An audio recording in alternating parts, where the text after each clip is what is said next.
Okay, so that first video was more about getting organised in the background so that you're in a position to do deals. So let's move on now and we'll talk about actually going out, valuing, pitching for business and listing instructions.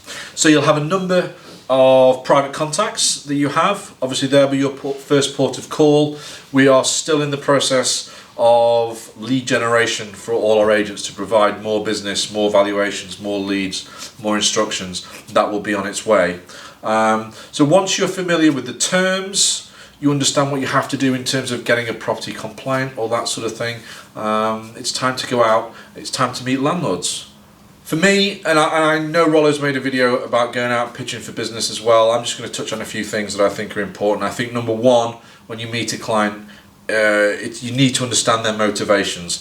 So what are their time frames? Is time or price more important?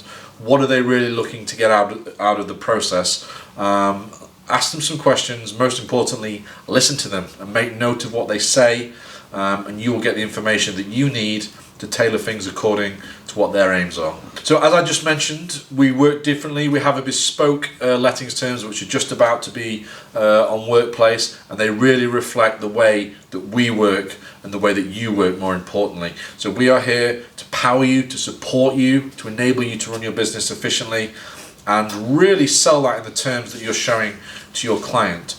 You are a broker and they get your undivided attention, and you have the power of a brand behind you. Okay, a few things also in terms of valuations, things that I've come across, and again a lot of things that agents have asked me about how they get over the line in terms of getting business off high street agents. So number one, we work differently, and that's a very good thing in where you're selling it to a client. You can provide a bespoke service, so it's only you who deal with the client. If they decide to sell it, if you're a property professional, you should be able to then sell it. If they want to do short lets with it, you should be able to do short lets with it. One person, one point of contact, you do the compliance for them, you advise them, and you do deals for them. You can manage the whole process, so property management as well. A lot of companies that you'll pitch against will outsource it. It won't be something that they particularly pay close attention to. They won't try and give their clients value for money in terms of really trying to find best value contractors and all that sort of thing. And also there's a very good likelihood that you will be living locally, so sell that.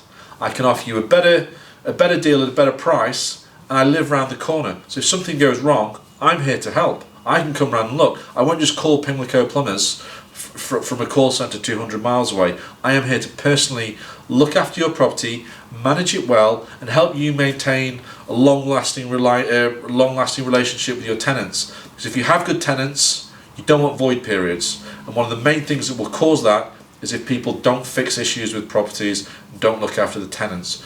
That's one of your main USPs for this. One more thing that I've come across when I've been out valuing, pitching for business, and which agents ask me about a lot, is clients ask them, well, where do you get your leads from if you're a self-employed agent? The very simple answer to that is 99%, if not maybe more, people start their search online. So yes, a high street agent has leads. Where do those leads come from? They all come from online. The most important thing is who is dealing with those leads, who's behind the scenes, who's going to pick up the call, answer it in the right way, and give the right information and deal with the tenant and sell your property effectively. That's the most important thing to me. Okay, so because we work a little bit differently, there may be landlords, and rightly so, will have a lot of different questions. So be prepared to answer and spell out to them exactly how you work. Where do you hold the keys? Are you using KeyNest? Are you leaving them locked in our office? Do you have your own safe? That's the sort of question you'll get asked. Are you charging the landlords any disbursements? So be very clear. We have the terms, charges on our sheet, on the terms of business, the 195, any little other addendums, who's paying for the referencing, for instance. Are you going to swallow the cost as an agent? Are you going to charge it back to the landlord? Be very clear up front so that there's no arguments further down the line. Are you working on a sole agency or multi-basis?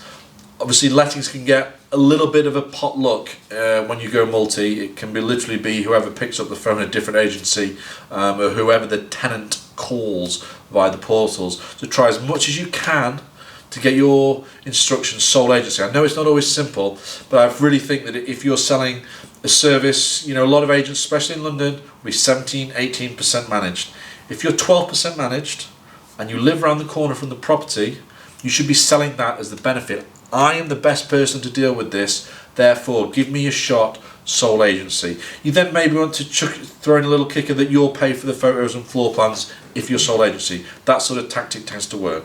Okay, so in terms of actually closing the instruction, I think a lot of the times initially, it will be you'll get to a sort of verbal stage where you're starting to reach agreement. One thing I would back up what Rollo said in his valuation: always give them a price when you go and see them.